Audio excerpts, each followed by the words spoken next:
Hi there, Tim Bauer here from LiveVideoGuitarLessons.com with the practice tip of the day. This one is for the advanced player, and today I want to continue our discussion on tapping our tonic chords. In the last video we worked on minor chords, and today we're going to do major. So it looks a little something like this. We just get in here, and we'll talk about what we're doing in a second. It just looks like this.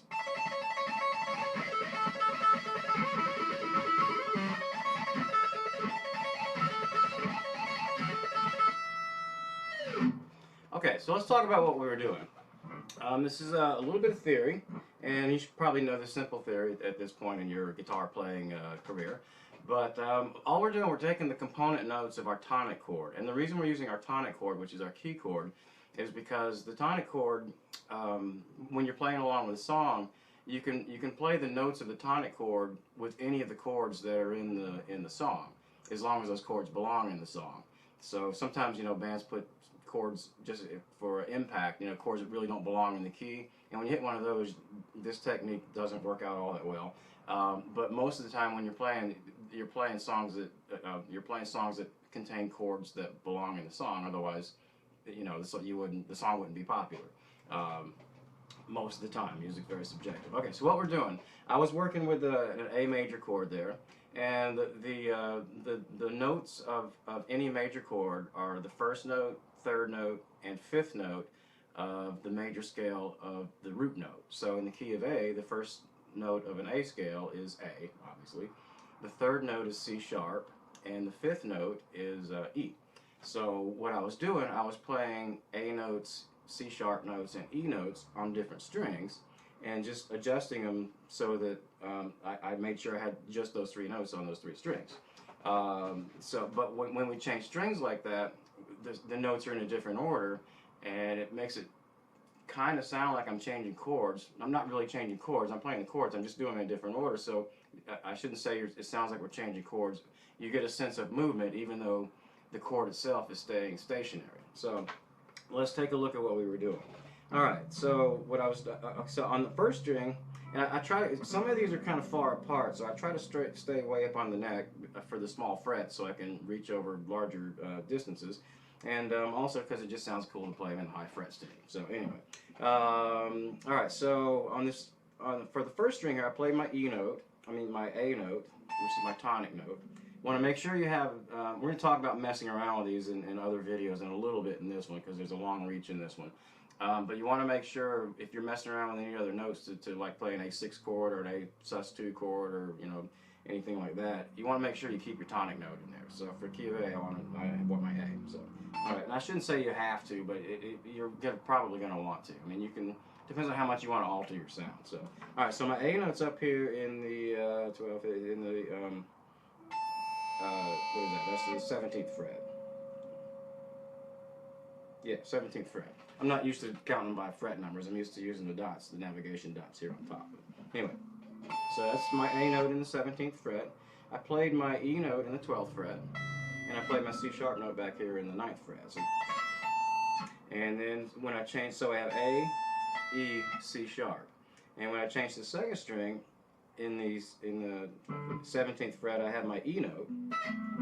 Played my C sharp in the 14th fret. And then I played my E note. Where did I play my E note? I'm sorry, E note's on top. And then my C sharp, and I played my A back here. All right, this one is kind of a long reach. For the third string, I played my C sharp note in the 18th fret, and I played my A note in the 14th fret.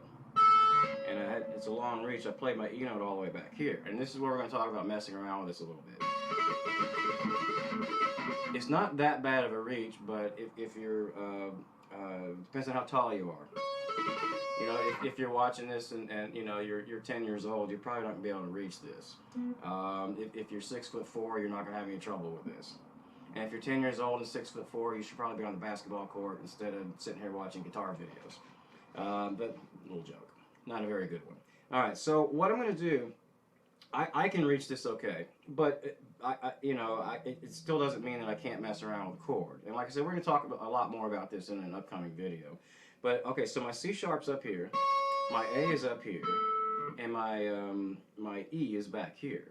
So what I can do, instead of stretching all the way down here for this E, because that's the hard part of it, I can make this, instead of an A major chord, make it, I'm going to swap this.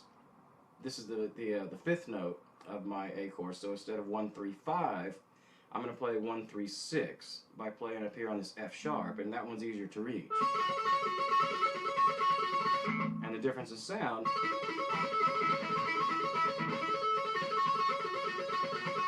and you might want to use that just to kind of mess around with the chord anyway. But, and sorry about my tapping. I was 2 days ago, I was out you know, digging post holes. And I may be getting a little old for that kind of manual labor because my hands are real sore from holding the post hole diggers and digging. But anyway, the job's done, and I survived. I came back in, and I still had all my toes, so I'm in good shape. Just a little soreness in my hands. Maybe I should just hire the manual labor out from now on. But anyway, so all right, so I took my C sharp, and then my A. And F sharp is the 6th note, so it's not a true A6 chord, because an A6 chord would need, and this is more theory, but A6 chord needs the 1, 3, and 5 plus the 6th note. So what I'm doing, I'm substituting the 6th for the 5th for the 6th. So it's 1, 3, and 6. It just changes the dynamic of the chord. But it's not a full chord. It's like an A. For lack of a better term, a suspended 6th, which isn't really the right way to call that, but we're taking away the 5th. You know, we can talk about how to name chords in an upcoming video too, but we don't need to know all that for that. We just need to know where the notes are. All right, so I usually tap on the highest strings, but since we're doing it, let's just kind of fill it out with the other 4 strings. All right, so I don't usually use them here, so you'll have to bear with me while I look for them. All right, so I'm gonna, on the 4th string, I'm gonna play my A over here, I think, and then my E I can play here in the let's see, my A is 12, 15, 17, 19th fret on my A, and the 14th fret for my E, and I'm going to, let's say E, and I need a C sharp, and I'm gonna play my C sharp back here in the 13th fret. I mean the 11th fret. And let's see, for the 5th string, I believe I'll play my E here. And that's still the 19th fret, 12, 15, 17, 19. And I'm going to play my C sharp in the 16th fret, and my A over here on the 12th fret. And for the 6th string, I'm going to play, it's going to be the same shape as what I did on the 1st string, so that's the 17th fret for the 6th, for the A note. I'm going to play my E note over here on the 12th fret, and I'm going to play my C sharp back here. A little Eddie Van Halen slide. He does it about 1,000,000 times better than me. That's why he's a worldwide famous guitar player, and I am not. I play little venues, and he plays huge stadiums. So anyway, hopefully that helps. Just kind of, we're going to talk about other chords with this in upcoming videos. We're going to talk about, you know, dominant 7th chords and minor 7th chords, and, you know, different colorations and that sort of thing. But anyway, so we started with the majors and minors, which is what you need mostly. And hopefully that helps. Use this, and make sure you have some music going when you practice this, because you want to hear how what you're doing plays against the chord progression in the song you're playing along with. And anyway, thanks for tuning in. Tune in again tomorrow for another practice tip, and I will see you then. Thanks. Bye.